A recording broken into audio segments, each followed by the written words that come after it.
आप सबका हमारे चैनल पर बहुत बहुत स्वागत है। यदि आप हमारे चैनल पर नए हैं तो आप चैनल को सब्सक्राइब करना मत भूलें। इसी तरह हम अपनी कहानी की शुरुआत करते हैं। एक बार एक साहूकार था। उसके 4 पुत्र थे। 4 में से बड़े 3 पुश्तैनी धंधे के साथ अपना अपना काम धंधा भी करते थे, पर सबसे छोटा बेटा कोई काम धाम नहीं करता था। उसकी इस आदत की वजह से साहूकार उससे नाराज रहने लगा। बोलचाल भी बंद हो गई।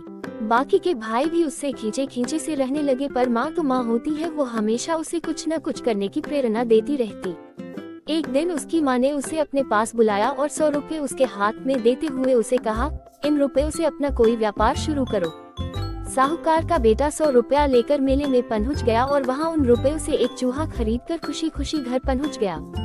माँ ने चूहा देखा तो माथा पीट कर रह गई। फिर उसने लड़के से कहा, 100 रुपये व्यर्थ ही चूहे पर बर्बाद किए।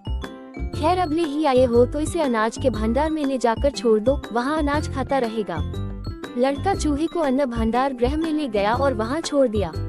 चूहा आजाद हुआ तो उसने लड़के से कहा, तुमने मुझे आजादी दिलाकर बड़ा उपकार किया है। अगर तुम पर कभी कोई विपत्ति आए तो मुझे याद करना, मैं तुम्हारी सहायता करूँगा। इतना कहकर चूहा बोरी में घुस गया। दिन बीतते गए। बाप भाइयों के साथ उसकी कुलता बढ़ती गई, पर माँ का दिल तो माँ का होता है। फिर से पसीजा। उसने फिर एक बार उसे 100 रुपया देकर कोई व्यापार करने को कहा। लड़का बाजार गया और 100 रुपये के बदले एक बिल्ली ले आया। घर लौटा, माँ ने बिल्ली देखी तो उसका मन बड़ा खिन्न हुआ। बेटी को डांटते हुए बिल्ली को बाहर ले जाकर छोड़ने को कह दिया। लड़के ने बिल्ली को छोड़ा तो उसने भी छूटते हुए कहा, मित्र, तुमने मुझे आजादी दी है उसके लिए धन्यवाद, और हाँ, तुम पर अगर कभी कोई विपत्ति आए तो मुझे याद करना, मैं हाजिर हो जाऊंगी। कहती बिल्ली अंधेरे में लोप हो गई।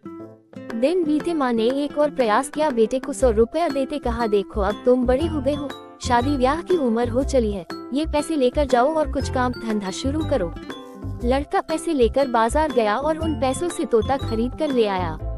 माँ ने तोता देखा तो अपनी किस्मत को कोसने लगी। उसने तुरंत तोते को छोड़ने का हुक्म दिया। लड़के ने जब तोते को छोड़ा तो तोता भी धन्यवाद करता उससे मुसीबत में उसका साथ देने की बात कहता उड़ गया। साहूकार और दूसरे भाइयों को सारी बात का पता चला तो वे बड़े नाराज हुए। समय बीता। एक दिन लड़का माँ के पास पहुंचा और व्यापार के लिए पैसों की मांग की।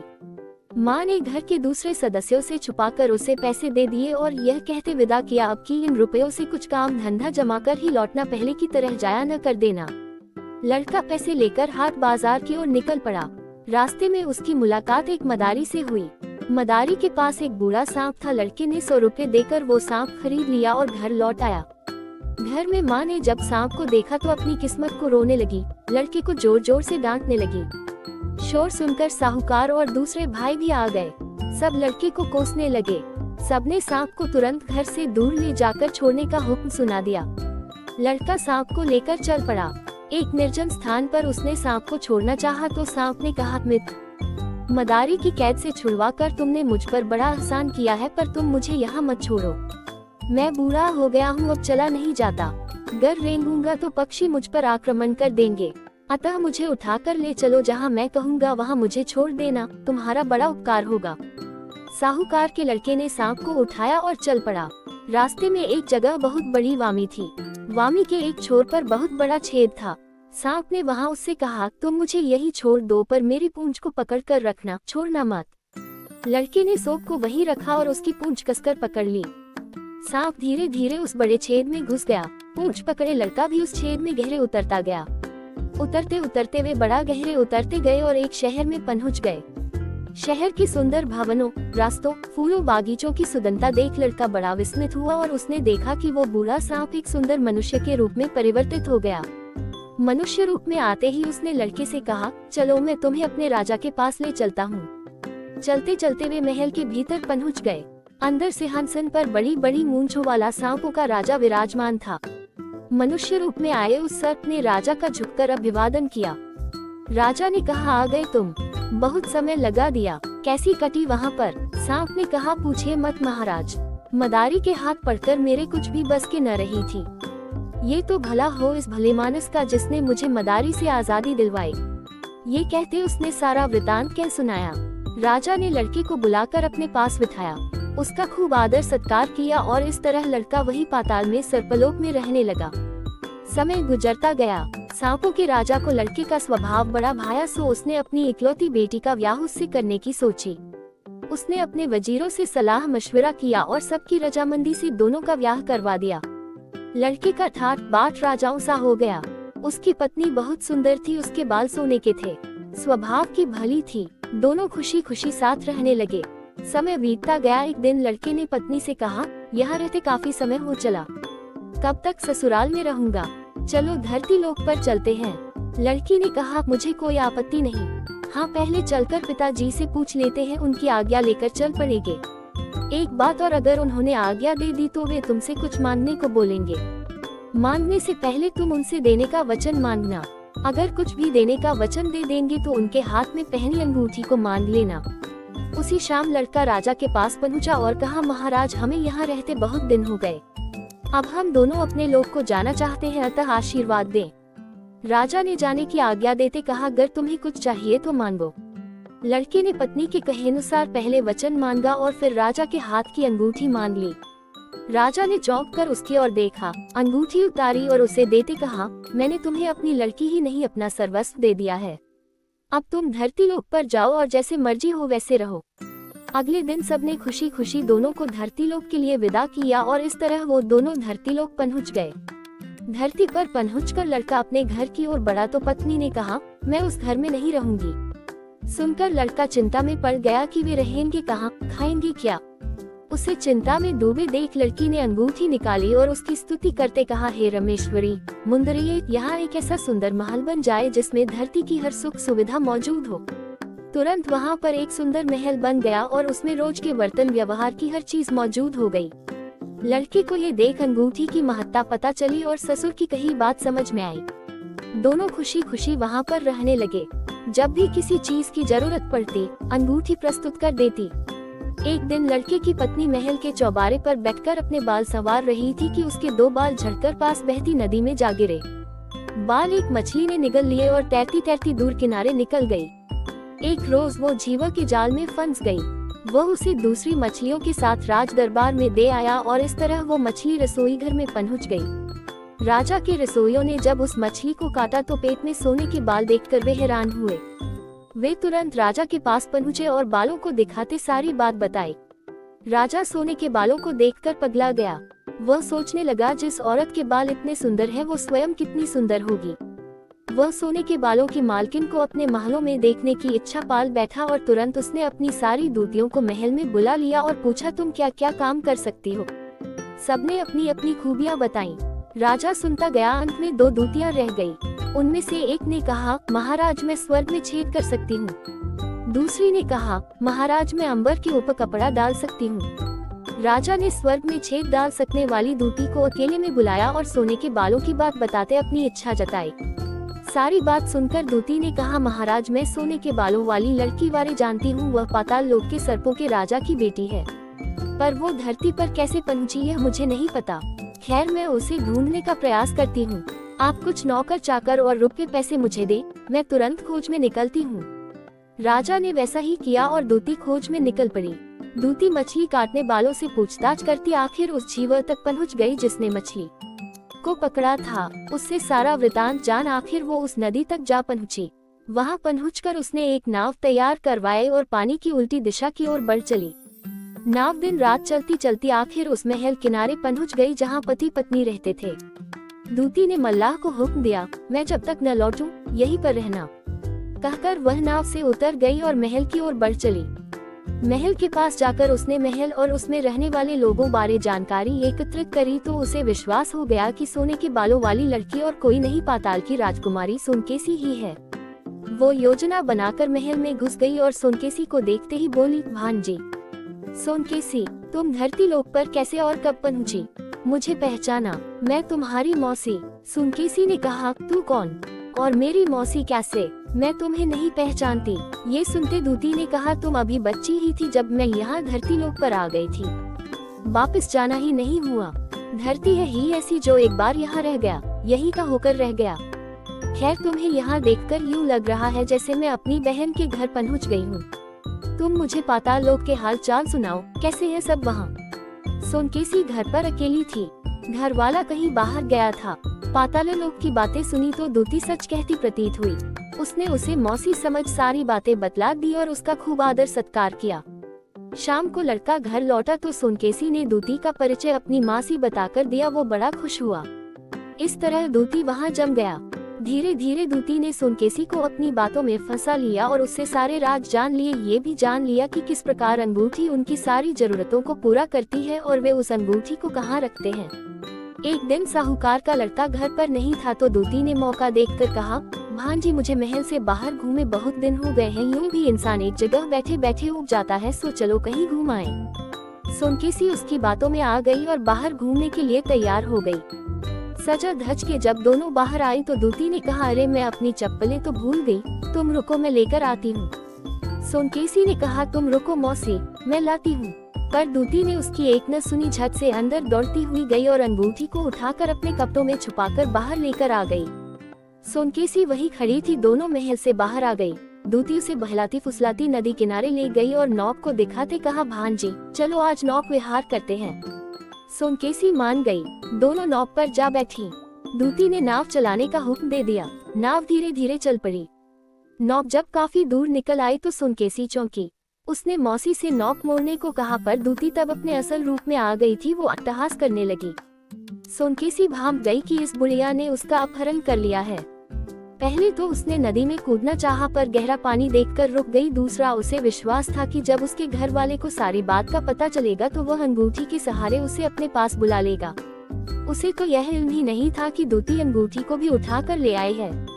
खैर वह दूती को भला बुरा कहती रही। नौक जब राजमहल के करीब पहुंच गई तो दूती ने सोनकेसी को नौकरों से पकड़वाया और महल के भीतर ले गई। राजा की खुशी का कोई ठिकाना न रहा।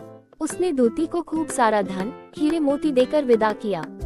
दूती ने अंगूठी की बात किसी को भी नहीं बताई और उसे साथ लेकर अपने घर आ गई। राजा सोनकेसी को अपने महल में पाकर बड़ा खुश था। उस जैसी सुंदर स्त्री न तो उसने पहले देखी थी, न ऐसी सुंदरता बारे उसने सुना था। पहले तो राजा घबराता रहा पर अंततः अपना निवेदन लेकर सोनकेसी के पास पहुंचा और कहा, सुनो सुंदरी, घबराओ मत, तुम यहाँ की रानी हो। तुम जो चाहोगी मैं वो करने के लिए तैयार हूँ। तुम बस मेरी रानी बनने की हामी भर दो। सोनकेसी पहले तो झिझकी फिर साहस कर बोली, राजा मैं यहाँ स्वयं चलकर नहीं आया पितु वो बूढ़ी औरत मेरा अपहरण करके छल करके यहाँ ले आई है। तुम्हें मेरी एक शर्त माननी होगी। राजा ने कहा, एक क्या? मैं 100 शर्तें मानने के लिए तैयार हूँ। तुम कहो क्या शर्त है? वह बोली, राजा तुम 6 महीने तक मुझे हाथ नहीं लगाओगे, उसके बाद जो जी आए करना। राजा ने शर्त मान ली और उसे दासियों के हवाले छोड़कर चला गया। सोनकेसी को विश्वास था कि उसका पति अंगूठी के सहारे उसे ढूंढ लेगा, अपने पास वापस बुला लेगा। उधर साहूकार का लड़का घर लौटा तो महल में कोई नहीं था। वह ये सोचकर बैठ गया कि यही कहीं मौसी के साथ गई होंगी, आती ही होंगी। पर जब देर तक कोई न लौटा तो वह बड़ा परेशान हुआ। उसे अंगूठी की याद आई, पर जब देखा तो अंगूठी वहाँ नहीं थी। वो इधर उधर सब जगह सोनकेसी और अंगूठी को ढूंढने लगा। तभी उसके मन में विचार आया कि पाताललोक से उसकी मौसी आई थी, हो सकता हो वो अंगूठी को लेकर पाताललोक वापस चली गई हो, और अगर ऐसा हुआ तो वो अब कभी वापस न आएगी। सोचता सोचता वह इस विपत्ति से छुटकारा पाने की सोचने लगा। सोचते सोचते उसे चूहे, बिल्ली और तोते की याद आई। वो मन ही मन उन्हें स्मरण करने लगा। वो तीनों उसी समय उसके सामने हाजिर हो गए। तीनों को वहां देखकर लड़के ने सारी व्यथा कह सुनाए और कहा, मित्रों मेरी सोनकेसी और अंगूठी को वापस लेकर आओ, नहीं तो मैं मर जाऊंगा। इतना कहकर लड़का मूर्छित होकर वहीं गिर पड़ा। तीनों ने लड़के की हालत देखी तो आपस में कहने लगे, अगर सोनकेसी और अंगूठी न मिली तो ये सच में मर जाएगा। ये सोच उन्होंने आपस में सलाह मशवरा किया और अंततः तय किया कि तोता सब जगह उड़कर सोनकेसी और अंगूठी का पता लगाएगा। उसके बाद सब मिलकर तय करेंगे कि क्या कैसे करना है। तोता तुरंत उड़ गया। उसने चारों दिशाओं में उड़ानें भरी और अंततः लौटकर दोनों को बताया कि सोनकेसी तो राजा के महल में है पर अंगूठी उसके हाथ में नहीं है। अंगूठी उसने एक बूढ़ी दूती की अंगुली में देखी। उसकी बातें सुनकर चूहा और बिल्ली तोते द्वारा बताए दूती के ठिकाने की ओर बढ़ चले। तोता भी साथ उड़ चला।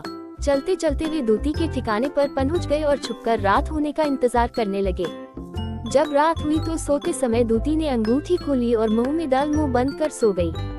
तोते और बिल्ली ने ये सारा वाकया देखा तो उन्होंने तुरंत योजना बनाई। चूहे ने बिल्ली के कान में कहा, जैसे ही अंगूठी बाहर गिरे तुम झट से उसे उठाना और बाहर भाग जाना।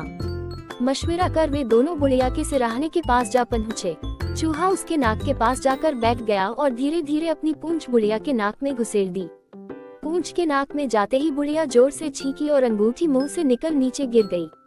बिल्ली तो पहले से ताक में थी, उसने झट से अंगूठी उठाए और बाहर निकल भागी। चूहे ने भी उसका अनुसरण किया और झट से बाहर भागा। पीछे बुढ़िया आछी आछी करते रह गई। बाहर तीनों इकट्ठे हुए तो बिल्ली ने कहा, तोते भाई, हम तो चलकर उस पार पहुँचेंगे, पर तुम उड़कर जल्दी पहुँच सकते हो, अतः तुम अंगूठी को मुंह में डाल लो और लड़के के पास पहुँचो। हम भी वही पहुँचते हैं, और हाँ, एक बात का ख्याल रखना, उड़ते उड़ते मुंह मत खोलना। तोता तुरंत वहाँ से उड़ चला। जब नदी के पास पहुँचा तब तक सुबह हो चली थी। पक्षी पखेरु उड़ते ची ची करते बाहर निकल आए थे। जब तोता नदी के ऊपर उड़ रहा था तो दूसरी ओर से तोतों का एक बड़ा झुंड ट्री ट्री करता उसके पास से गुजरा। तोते पर भी संगति का असर हुआ और उसका मुंह खुल गया। अंगूठी मुंह से निकल गई और पानी में जा गिरी। तोता अपना मुंह सा लेकर रह गया और उदास हो वहीं बैठकर चूहे और बिल्ली का इंतजार करने लगा। जब दोनों वहां लौटे तो तोते ने बड़े दुखी मन से सारा वृतांत कह सुनाया। सारी बात सुनकर वे बड़े दुखी हुए और असहाय से होकर बैठ गए। तभी चूहे ने कहा, अगर राम की सेना समुद्र पर पुल बना सकती है तो हम भी पानी के बहाव को बदल सकते हैं। ऐसा कहकर उसने हजारों लाखों चूहों को वहां बुला लिया और सब चूहे पानी के तल के नीचे पहुंच धरा को कोरने लगे। चूहों का सामूहिक प्रयास रंग लाया और नदी का बहाव चूहों द्वारा बनाई सुरंग की ओर मुड़ गया। दूसरी ओर नदी सूख गई। सूखी नदी देखकर बिल्ली तुरंत नदी में घुस गई और मछलियों को मार मार कर उनका पेट फाड़कर अंगूठी को ढूंढने लगी। उसे ऐसा करते देख मछलियों की रानी बड़ी परेशान हुई और बिल्ली के पास आकर इसका कारण पूछने लगी। बिल्ली ने अंगूठी की बात बताई। सारी बात सुनकर मछलियों की रानी ने खुद उस मछली को बिल्ली के हवाले कर दिया जिसने अंगूठी ली थी। बिल्ली ने मछली को मारकर उसका पेट फाड़ दिया और अंगूठी निकाल ली। अंगूठी से मछली की बदबू आ रही थी, सो उन्होंने अंगूठी को अच्छी तरह धोकर एक पत्थर के ऊपर रख दिया और सलाह मशवरा करने लगे। तभी ऊपर से एक चील उड़ती हुई आए और अंगूठी को निगल उड़ गई। तीनों फिर खाली हाथ टुका टुका आसमान की ओर देखने लगे।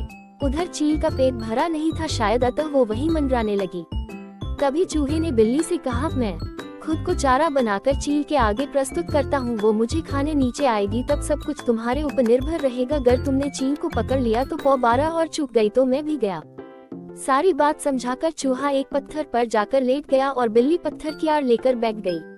चील ने जैसे ही चूहे को देखा तो वह उसे खाने को उतरी। वो उसे झपट्टा मारकर उठाने ही वाली थी कि चूहा तुरंत वहां से नीचे की ओर भागा। चील पीछे लपकी तो बिल्ली ने झट से छलांग लगाकर चील को दबोच लिया और उसे चीरफाड़ अंगूठी बाहर निकाल ली। उसके बाद तीनों साथ साथ साहूकार के लड़के के पास पहुंचे और उसे होश में लाकर अंगूठी उसके हवाले कर दी। लड़के ने अंगूठी को धोया, पूजा और एक चौका डालकर उसे उसमें रखकर कामना करने लगा, हे मुंदरी परमेश्वरी, मेरी सोनकेसी को अभी सकुशल मेरे पास पहुंचाओ। उसके बोलने की देर थी कि सोनकेसी वहां पहुंच गई। दोनों मिलकर खूब रोए हंसे और उसके बाद तोते, बिल्ली और चूहे से सारा वृतांत सुना। सारी बात सुनकर दोनों बड़े हैरान हुए कि उन तीनों को उनके लिए क्या कुछ न करना पड़ा। उन दोनों ने उन तीनों की खूब खातिरदारी कर विदा किया। उसके बाद दोनों खुशी खुशी